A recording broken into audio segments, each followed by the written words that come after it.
Welcome, everybody. You are listening to LMPD's first official podcast, On the Record with LMPD. I'm your host, Matt Sanders. I'm your co-host, actually, and I'm joined with the Chief of Louisville Metro Police Department, Chief Erica Shields. Chief, how you doing today? I'm good. Thank you, Matt. Are you as excited and thrilled about this as I am? I actually am. Okay. I wanted this. Tell me more about it. What was the thought process into doing this? Like, what are we going to do here? So I think that we've really struggled at LMPD in getting out our messaging of what we're doing and communicating the strides that are being made and just connecting with the community at a broad level. And so we're trying to get some format, this being it, to get our messaging out and to hear from folks. So in order to do that, in order for you as the chief of police to tell the community what we're doing as an agency to combat the issues in the community, I think the community needs to know a little bit more about who Chief Shields is. Now, when you first came here, you did a bunch of expose interviews with all the media, but this is your opportunity to speak directly to the listeners of the podcast, and just take a few seconds and just talk a little bit about you, like as a police. Like, how long have you been policing?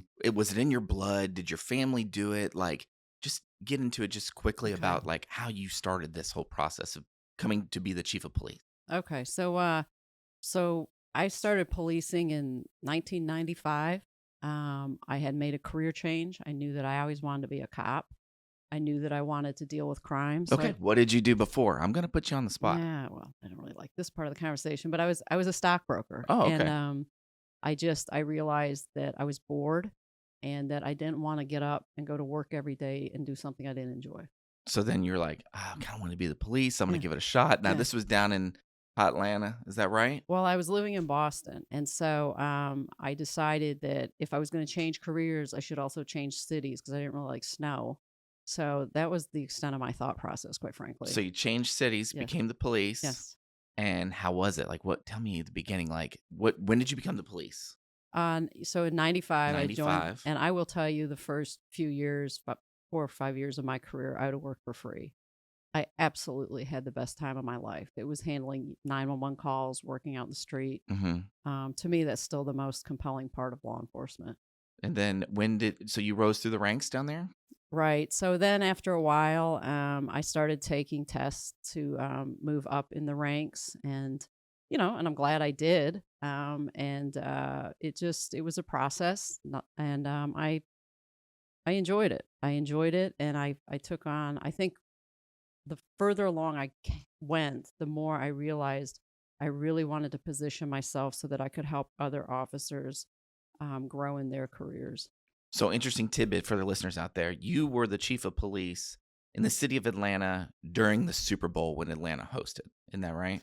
That's correct. We're going to delve into that probably in a later podcast because I guarantee you that was a headache, probably for several years, right? Yes. Well, I'm so glad you're here with us. This is your podcast. We are going to our goal is to have different guests on every week. We're going to talk about your strategy to combat violent crime. I'm your co-host, Officer Matt Sanders. I've been on a department like 11 years. I graduated in 2010, kind of boring. I rode the Portland Russell neighborhood for a little bit. I went up to the training division and helped with the police training officer coordination program. That's field training.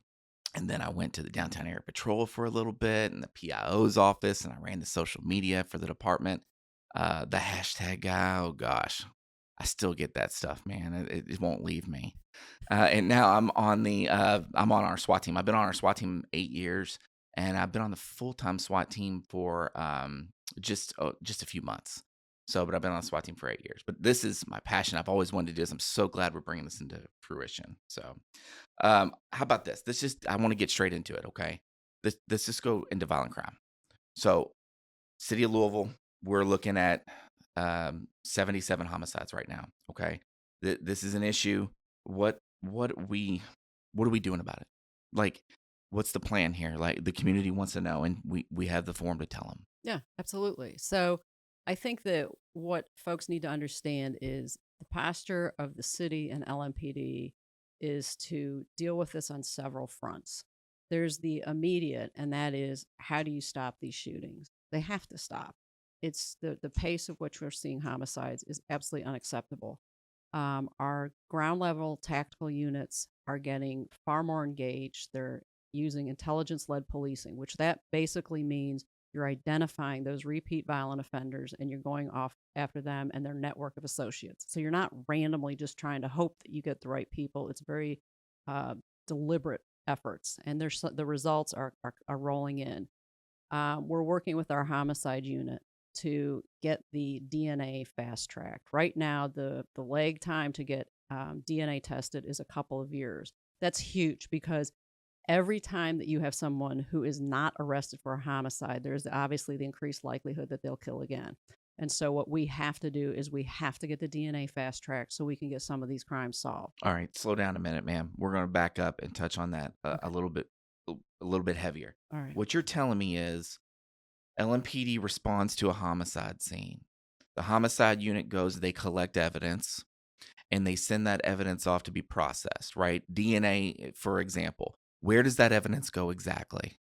So the for in Kentucky, it would go to the Kentucky State Police Crime Lab. Okay. And then we wait on that evidence to be processed at the crime lab before the homicide unit is able to progress their case. Is that correct? That's correct. Okay. And you're saying that there's a backlog there? So, and in fairness to them, the lab, just as we were not equipped for this spike in homicides, the lab has puts a huge amount of strain on the Kentucky lab At the state level at the as well. state level. Yeah. And so they're doing their best to process for the entire state in an expeditious manner. The reality of it is, in this environment we're in, where there is a lack of cooperation from witnesses, there is the fear of retaliation by witnesses. It's incumbent that we have some of the DNA evidence to make the critical cases. And so what we're doing is there are labs where you can outsource DNA. Right. So we're in the process of securing funding so that we can get this moved along and make more arrests on the homicides. To speed up the process of Absolutely. processing that DNA. So one of the criticisms for you and the department is the lack of being able to make arrests in these homicide cases and how long it takes. Are there any other issues besides DNA evidence that help or that hinder a prosecution for a homicide to bring a prosecution to the Commonwealth Attorney's Office? Well, I think, yeah, I mean, I think we've touched on it too to a bit. We're in a space now where a number of individuals, even if they will speak with the police, they don't want to go on record for fear of retaliation. Right. And so that's the space that we're in. We also are struggling with staffing. And, in a perfect world, I would assign 10 more people to the homicide unit. I don't have those folks. And because to do a proper investigation requires a huge amount of hours. And so we have a number of obstacles, but we also have solutions and we have a really dedicated staff. So what's the plan to combat the violent crime for the city of Louisville? I'm looking here at this data that my producer gave me, and it says 77 criminal homicides. This time last year, which last year was a record year, we were only at 46, 64 males and 13 females. So we no pun intended, we're killing last year's record. What the heck is LMPD doing about it, ma'am? So my directive to the troops is I need you to get the guns off the street. I need you to get the illegal guns off the street. It's a number of things we have to have in motion. It's getting officers feeling confident and knowing that they can be proactive. I need them to be proactive. I Okay. need them to be making arrests. I need them to be making traffic stops when they know that this individual is someone who is a participant in crime, right?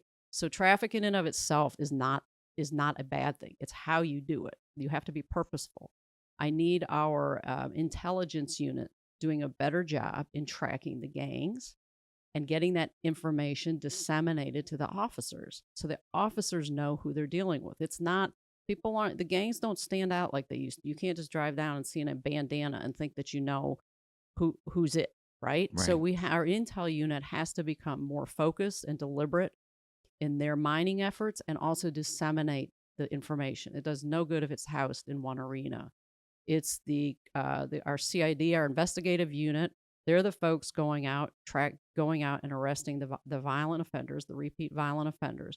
Very targeted enforcement. It's the detectives in the divisions working cases more methodically more thoroughly, so they were actually getting the arrest warrants drawn up. Everybody has to improve their performance, and there's a number of things that are in motion. But more than anything, I need folks to be confident about doing their job. So have you seen LMPD as a department become less self-initiated? Oh, absolutely. The data supports that all day long. What happened, you can see on the data in about August 2019, there was a series of traffic stops where the department was accused of or engaged in profiling, racial profiling.